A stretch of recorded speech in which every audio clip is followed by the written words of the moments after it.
ce forum LNH, parlons d'une nouvelle de la semaine dernière. Le Wild qui fait le ménage de son personnel d'entraîneur. Julien, es-tu surpris des décisions qui sont prises du côté du Minnesota? Oui, en fait, je suis surpris, pas nécessairement du congédiement, même s'il a fait un job incroyable dans les dernières années. Ce qui me surprend le plus, c'est qu'on l'a remplacé. Ouais. John Duncan Hines. Écoute, ce gars-là, c'est pas chic. Personne ne comprend vraiment pourquoi on a engagé cet entraîneur-là. C'est sûr que quand tu fais un changement de coach, tu veux peut-être donner un électrochoc à ton équipe, même si ce n'est pas de la faute du coach nécessairement. Par contre, c'est quand même important contre qui tu vas l'échanger. C'est sûr que c'était un coach qui était dur là, un peu à la Darryl Sutter, puis etc. C'est ça. Il est un peu dans le style ancien temps, mais que ça marchait bien pendant un temps, comme d'habitude. Puis là, à un moment donné, c'est plus soutenable cette pression-là constante, mais ça peut faire pendant un temps.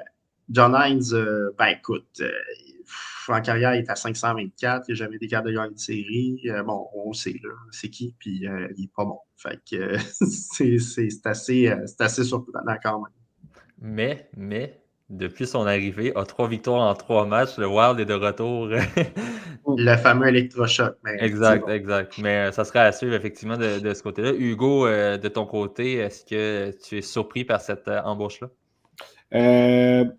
En fait, pas vraiment dans une optique où je pense que si on a congédié Everson, c'est parce qu'on savait déjà que Hines allait arriver derrière le banc. Donc, maintenant, c'est de voir un peu, est-ce que ça a été plus une question de philosophie? Est-ce que Hines était plus dans la vision de Bill Guérin? Bill Guérin aussi, je trouve, fait des moves un peu weird là, depuis une couple d'années. Mais John Hines, je pense que c'est un player's coach. Si je me fie à ce qu'il a fait à Nashville, je pense que les joueurs l'aimaient quand même, aimaient jouer pour lui. Maintenant, c'est de voir justement l'électrochoc de Gilles, voir combien de temps il va durer. Puis on est capable de trouver une stabilité là-dedans. Mais je trouve qu'il y a beaucoup de joueurs au Minnesota on dirait qu'il n'y a pas eu de bougie d'allumage. On dirait qu'on ne réalise pas qu'on est déjà rendu au quart de la saison. Il faudrait qu'on s'active un peu plus. Tandis qu'il y en a d'autres qui surprennent et qui jouent du bon hockey. Donc, dont Marco Rossi, là, qui fait partie des conversations pour le Calder là, déjà en score d'année. Là. Je ne sais pas si c'était une de tes questions, Nick. Je m'excuse si oui. Bref. Mais oui, je pense qu'on avait déjà une idée que ça allait être Hines. Maintenant, c'est de voir si les joueurs sont prêts à embarquer dans le bateau avec cette décision-là. Mm-hmm.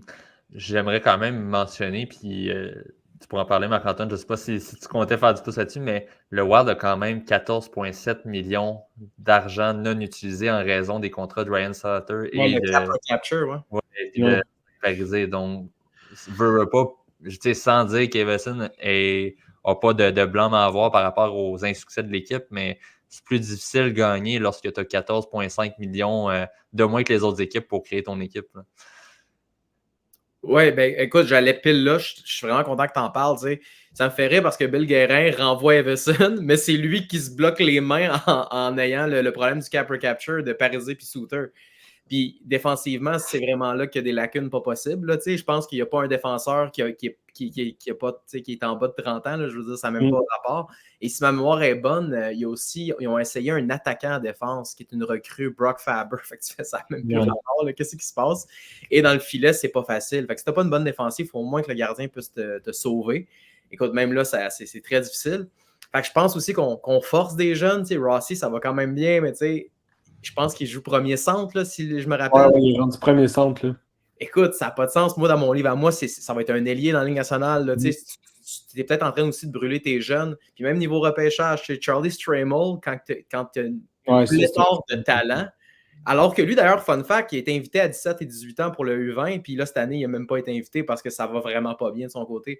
Fait que je regarde vraiment ça, puis je me demande qu'est-ce qui se passe avec Bill Guérin. D'ailleurs, fait intéressant, c'est Dean Everson qui a demandé à Bill Guérin s'il se faisait renvoyer, et c'est Bill Guérin qui part à pleurer, puis il fait « Oui, malheureusement, j'ai pas le choix parce que je veux garder ma job. » Écoute, tu peux-tu être plus mou que ça?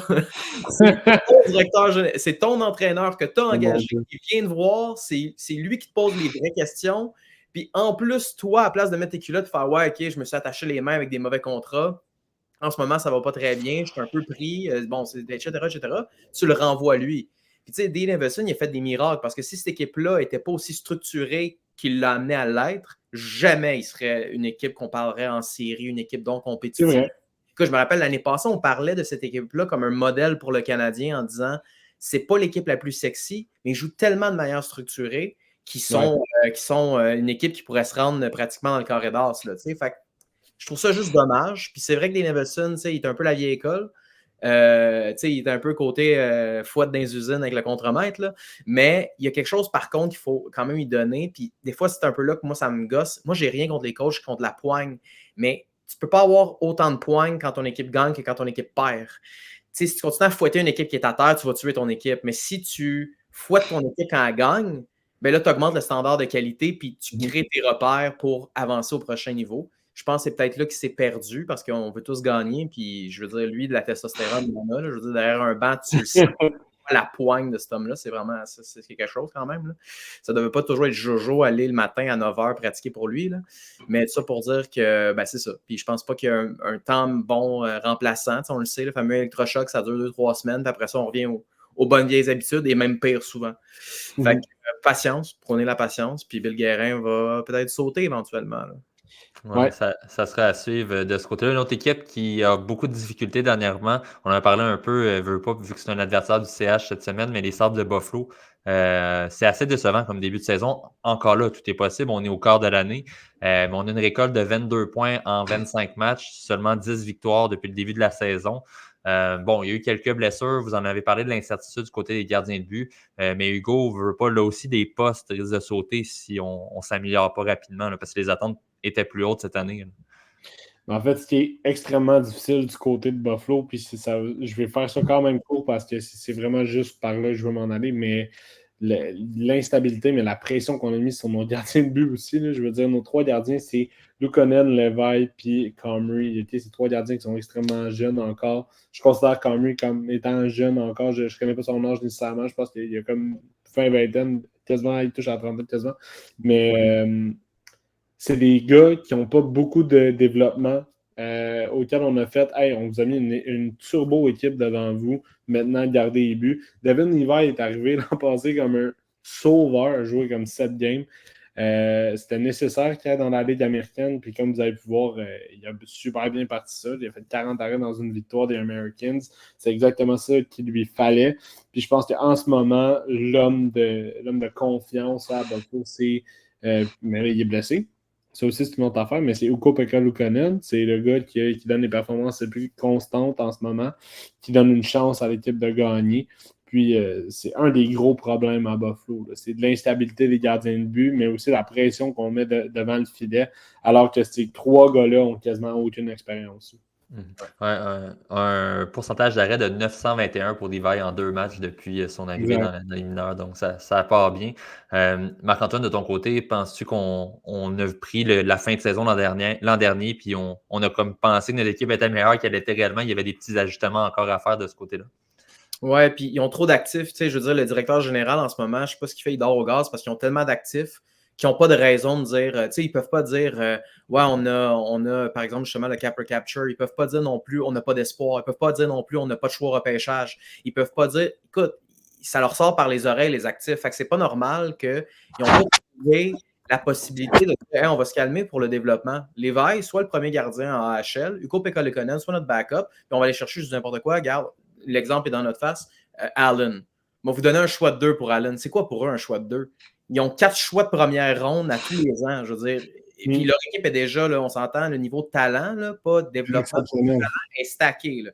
Écoute, quand c'est rendu que tu as Jack Quinn sur ta 4e ligne, là, il est blessé, là, mais c'est parce qu'il y a du talent. Fait que je ne comprends pas qu'est-ce qu'ils attendent pour aller faire les petits ajustements nécessaires. Puis même eux, ils auraient pu aller chercher un Killorn, par exemple. Là, des joueurs qui viennent vraiment... je veux dire, c'est un miracle là, ce qu'on voit avec les Ducks. L'année passée, c'est une catastrophe, puis cette année, c'est une équipe hautement compétitive qui joue à peu près pour 500. Fait que des fois, moi, je ne suis pas pour aller chercher comme Détroit des vétérans puis stacker, mais quand tu en as besoin, comme là, quand tu as un noyau de jeunes talents pas possible, il faut que tu les entoures. Puis je trouve que le directeur général dort sur la Switch en ce moment, là, puis je trouve ça vraiment dommage que dans la saison morte, il n'a pas plus entouré son jeune noyau parce que autant que je suis comme encourager de dire, ben, ils ont vraiment suivi le plan à la lettre. Là. Ils n'ont pas dérogé. Mais il va falloir que tu sois quand même conscient que ce noyau-là, il faut que tu le chérisses et que tu le protèges parce que sinon, c'est pas avec des. Tu sais, Dallin, il est extraordinaire, mais c'est pas avec des Dallin puis des Powers que tu vas être capable, puis des Powers, pas Powers, que tu vas être capable nécessairement d'aller aux prochaines étapes. Là. Je pense qu'ils ont besoin d'être plus encadrés que seulement avec Okposo. Tu sais. Oui, puis c'est intéressant ce que tu amènes parce que je voulais parler aussi de la défensive. Puis Julien, je vais te laisser enchaîner, mais on parle des gardiens de but, mais du côté de la défensive, c'est quand même assez difficile aussi. Puis tu sais, présentement, Buffalo est l'une des formations, si je ne me trompe pas, j'ai vérifié, c'est 7e formation avec le plus de buts accordés depuis le début de l'année. En défensive, tu as Darlin Power, tu as Yuki Ariu, tu as Sam Wilson, après ça, Eric Johnson, Connor Clifton, Ryan Johnson, puis Jacob Brisson. Tu sais, c'est pas, on n'a pas beaucoup de profondeur là, à la ligne bleue là, du côté des Sables. Non, on n'a pas beaucoup de profondeur. Ça ressemble un peu aux Canadiens au niveau de l'âge, mais le Canadien, quand même, quand Savard est là, ils ont quand même un peu plus d'expérience derrière la cravate, là, si on compare. Puis Eric Johnson, il a beaucoup ralenti, mais ça reste un bon vétéran quand même. J'étais content qu'il aille le chercher. Mais oui, jeune défensive, beaucoup de pression sur eux. Gardien de but, c'est un peu le même principe. Il n'y a vraiment pas d'expérience d'un gardien de but là, en match d'expérience. Fait que, je suis d'accord avec Marc-Antoine, ça aurait été quoi de dire, même si Benson a tout cassé au camp, de dire, regarde, tu vas quand même continuer un année de plus, puis nous autres, on a Killorn, juste ça, ça pourrait changer, ou tu as même, t'as des gars comme Yost, tu aurais pu bencher, peu importe, là. Puis d'un but, aller chercher justement un gardien de but vétéran dans une équipe, comme il a dit, ils ont tellement d'actifs, ils pourraient aller chercher n'importe quoi, puis juste au moins, donner une chance à l'équipe. Mais c'est ça. C'est tout le temps. Tu as un plan, tu as ci, tu as ça, mais c'est ça. Là, le plan, il change, puis il faut que tu t'adaptes aussi à ce qui se passe dans ton équipe. Je trouve que les Ducks ont été un peu plus visionnaires dans. Ils ont pu bien évaluer ce qui leur manquait l'année passée. Puis là, ils ont fait le move, puis ça marche. Puis Buffalo, peut-être qu'ils ont peut-être trop surestimé où l'équipe s'en allait. Puis là, regardez ce qui se passe. C'est un peu Kraken aussi. Kraken, ça allait super bien l'année passée. Là, ça va pas bien. Ça prend pas grand-chose. Tu perds un joueur, 2 joueurs, puis ça change complètement la dynamique de l'équipe. Donc, c'est ça. Mais il faut qu'ils fassent de quoi parce que là, il y a encore du temps. C'est pas fini, là, Buffalo. Mais c'est ça. On va voir les décisions. C'est un peu comme les Canadiens aussi. Ils sont prêts à être 3 gardiens. Puis à l'inverse, 2 ou 3 petites acquisitions, je pense aux Coyotes de l'Arizona, puis on va en parler dans les prochaines semaines. Mais ça peut avoir un impact de fou sur ta formation, juste à faire quelques acquisitions durant la saison morte aussi. Mais c'est la raison aussi pourquoi les Sabres ils font autant pas les séries, c'est on essaie de trop se fier sur le noyau qu'on a repêché en mettant beaucoup de pression puis en se disant mais non, ça va être correct, ça va être eux, ça va être eux, ça va être eux, ça va être eux. On renchérit pas avec justement des vétérans, on est comment on dit ça? On les englobe pas, c'est ça, c'est le mot que je cherchais. On les englobe pas avec des bons vétérans, un peu comme les Ducks sont faits. Puis c'est triste à voir pour vrai. C'est triste à voir qu'on a autant de bons joueurs, on a autant de talent, mais on va se fier là-dessus pour avoir du succès, tandis que on ne prend pas conscience qu'il faut un vétéran ou il faut 2, 3 vétérans pour aller de l'avant. C'est l'expérience qu'il faut. Bref, je ne vais pas m'emballer là-dessus, mais je voulais le dire pareil. On va peut-être aller chercher Corey Perry. Ouais. Peut-être, mais je pense que ça va être un nom qui ne rejoindra pas une équipe de la Ligue nationale d'ici la fin de la saison, d'ici à tout le moins à ce qu'on en sache un peu plus sur sa situation. Je veux terminer le forum LNH en parlant d'une équipe de qui on ne parle pas beaucoup depuis le début de l'année, mais pourtant qui sont au sommet du classement général de la Ligue nationale à l'heure actuelle, les Rangers de New York. On a parlé beaucoup des Bruins de Boston, des Golden Knights de Vegas, qui avaient un début de saison incroyable. Mais les Rangers ont autant de points que les deux équipes et en moins de rencontres. On a 18 victoires, 4 défaites à la régulière et 1 défaite en prolongation. Julien, l'effet Peter Laviolette, c'est l'électrochoc que ça prenait justement pour gagner. Un changement de coach, c'est sûr que ça peut avoir des effets à court, moyen terme. Donc, oui, ça peut être une des raisons. Puis, tu sais, il y a quand même aussi des histoires, peut-être justement c'est le coach, le message passe mieux, mais tu as la Frenière là, qui débloque. Ils l'ont mis dans une chaise intéressante, puis il fait bien. qui aurait pu croire que Quick soit aussi bon que ça, comme deuxième gardien de but, ça c'est un peu hallucinant. Puis évidemment, tu as Chesterkin, fait que lui, on sait déjà, là, c'est quoi qu'il va te donner dans une saison. Eric Gustafsson, qui va super bien. Il est à plus 5, il est 15 points en 23 matchs, c'est ça. J'aurais tendance à dire, parce que c'est à peu près la même équipe. C'est sûr qu'ils sont allés chercher un Wheeler, mais ils ne cassent pas tout. Bon, peut-être que ça amène une présence. Tu as Capo, que c'est catastrophique. Il y en a d'autres qui ont un peu plus de difficultés. Ils sont allés chercher Bonino aussi, qui est un bon vétéran, mais semblablement, il n'y a pas eu des gros joueurs, des gros changements, à part justement ceux qui ont sorti dans les séries. Puis, juste petite parenthèse, c'est quand ils ont commencé, c'est quand ils sont allés chercher Patrick King que ça a commencé à mal été, parce que juste Tarasenko, c'était correct. Quand ils sont allés chercher un autre, là, ça s'est gâté un peu. Mais, donc oui, j'ai pas le choix vraiment de dire que coaching staff, probablement qu'il y a un effet, un nouveau message, non, pas un nouveau message, une manière différente de diffuser probablement sensiblement le même message, des petits ajustements quand même dans le jeu collectif défensif. On se souvient, dans les dernières années, c'était vraiment une équipe qui accordait le plus de chances A1 de marquer, puis ça, c'était tout caché par Chesterkin au cours des résultats finaux. Mais là, cette année, les deux gardiens sont performants, puis oui, Quick est bon, mais c'est pas étranger aussi à une structure peut-être un peu plus solide défensivement. Donc, oui, il y a eu des ajustements. Le message passe mieux parce qu'on a changé de messager pour l'instant. Probablement que dans 2-3 ans, ça ne passera plus, puis on connaît la suite. Mais donc, je pense que c'est la principale raison des succès des Rangers. Oui, effectivement. Et on est la deuxième équipe dans toute la Ligue nationale qui a accordé le moins de buts depuis le début de la saison. Tout juste derrière le duo incroyable des Kings de Los Angeles, composé de Cam Talbot et Phoenix Copley. Donc, bien évidemment, on parle encore une fois d'un système qui fonctionne très bien de ce côté-là. Marc-Antoine, une des raisons des succès des Rangers cette année, c'est notamment Artemi Panarin qui connaît un début de saison incroyable. Moi, c'est une équipe que j'aime pas pantoute. Je n'aime vraiment pas cette équipe-là. Ça ne m'intéresserait pas pantoute. Le seul truc que j'ai trouvé qu'ils ont bien fait, c'est flipper Trocheck pour Strome. Oui. C'est la chose que j'aime. C'est la seule chose que j'aime vraiment de ça. À part de ça, Wheeler, ouais, c'est vrai. Ça pente descendante. Sur une troisième ligne, ça peut être sympathique. Lafrenière qui permet ça fonctionne.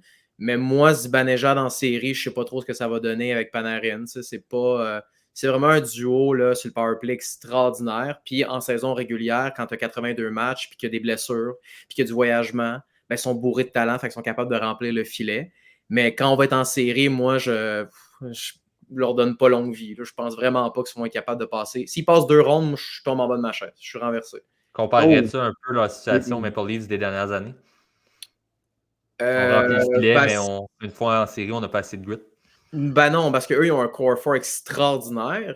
Je trouve que, tu sais, Fox, moi, je l'aime bien, mais il ne rentre pas tout à fait, pour moi, dans la catégorie des Makar, puis des Hughes, puis d'Ice Cannon. Il est juste une petite affaire en dessous. Fait à la défense, puis tu sais, Trouba, c'est quand même un bon défenseur, on s'entend. Je quand même, tu sais, on prend son temps. J'aime aussi K'Andre Miller, tu sais. Fait que je préfère la défensive qu'ils ont à New York que la défensive. Puis en plus, ils ont Shesterkin, c'est un des meilleurs gardiens de la Ligue. Ouais. Ça se compare même pas. Puis à l'attaque, ils ont moins de profondeur. Fait que je trouve que c'est pas pareil, mais c'est sûr qu'en série, c'est deux équipes que je vois pas nécessairement faire vraiment long feu. Là. Vraiment pas même. Là, fait que non, c'est ça. Je trouve pas qu'ils se ressemblent vraiment, mais je pense qu'en termes de résultats, on devrait être. Ça va être similaire selon moi. Hugo, voici justement les Rangers continuer sur leur bonne séquence encore un petit bout. Ben, c'est drôle que Marc ait parlé de ça parce que je m'en allais sur ce point-là aussi. Je pense que les Rangers, ça va être une bonne équipe de saison régulière. Je pense que ça va être une équipe flashy, une équipe qui peut avoir des gros hits, des belles feintes, des arrêts spectaculaires, mais qu'une fois rendu en série, il y a moins de gaz dans le tank, les défenseurs doivent pousser un peu plus à l'attaque. On a des gardiens qui commencent à être fatigués parce que Quick, c'est bien beau avoir des bonnes stats en ce moment, mais il ne pourra pas jouer beaucoup de games comme backup. Puis Shesterkin, un moment donné, il va être fatigué. Tandis que Panarin, en ce moment, ça explose. Zibanejad, ça explose. Mais ça peut être des productions un peu en up and down. Lafrenière, 2 gros thumbs up, que ça va bien en ce moment, mais ça peut tomber at any moment, là, vraiment. En début de saison, je pense qu'on a trouvé les bons morceaux du casse-tête pour faire des Rangers une équipe compétitive, une équipe dans les conversations de championnat. mais ça va être de voir rendu au mois de mars, avril, comment ça va se dérouler pour les Rangers. Est-ce qu'on va être capable d'aller chercher du monde qui vont nous donner de l'énergie encore plus, ou est-ce que ça va être vraiment là, on n'a plus de gaz, puis rendu en série, ça va être difficile. Ouais, C'est sûr que ça va être. Ouais, vas-y, excuse-moi. Non, ben, je voulais juste dire, c'est sûr qu'à la clé des transactions, à supposer qu'ils veulent renverser Marc-Antoine et passer 2 rondes, à chercher 1 ou 2 joueurs de caractère. Là. Puis il va en avoir de disponibles, il y en a toujours. Là, je donne un exemple, mais c'est pas obligé d'être lui, mais justement, là, des Coleman, des Gould, des Killorn, vous voyez le genre, là. Tous ceux qui étaient à Tampa avant, finalement. Ouais. Mais c'est ça. C'est le genre de joueur que 1 ou 2 pour rentrer des séries, ça, je pense que ça serait incroyable. Du Caco, tu me flushes ça. Des Kittil, c'est un peu plus difficile cette année. Dans les séries, tu fais jouer ça à 4 ou tu ne fais pas jouer. Puis, c'est le genre d'affaires, justement, qui pourrait peut-être les permettre d'aller un peu plus loin que prévu, mais c'est vrai que dans l'état des choses actuelles, j'ai comme l'impression que justement, ça va être une équipe de saison incroyable, puis qu'en série, ils vont trouver leur homme. Je les vois mal passer une équipe comme les Kings, je les vois mal passer une équipe contre même comme. Ça a l'air cave, même les Hurricanes. Ouais, ben c'est ça. Les Hurricanes en série. Là. Ouais, eux autres, il leur manquait aussi un peu de papier sablé, ils sont allés chercher Bunting. Mais il faut dire aussi que les Carolines, ils n'ont jamais eu l'opportunité d'avoir leur top 6 puis leur top 4 en santé. Ouais, jamais. Puis ils se rendent loin. Fait que je veux même pas imaginer. Puis c'est pas des petites pièces là, qui leur manquent. Là. C'est des Sébastien Aho et des Svechnikov. Fait que là, tu fais, ouais, ça va être. Puis c'est une équipe aussi, il ne faut pas oublier. Les Kings, pas les Kings, mais les Knights jouent avec de la force, puis ils jouent avec de la puissance, puis ils jouent avec du talent. Mais la Caroline, écoute, ça va vite. Là. La rondelle, elle bouge en tabarouette. Puis honnêtement, là, ils jouent structuré à part de ça. Là. C'est sûr que c'est pas AO qui va aller finir ses mises en échec. Puis, oh mon Dieu, attendez-vous de là, on a peur.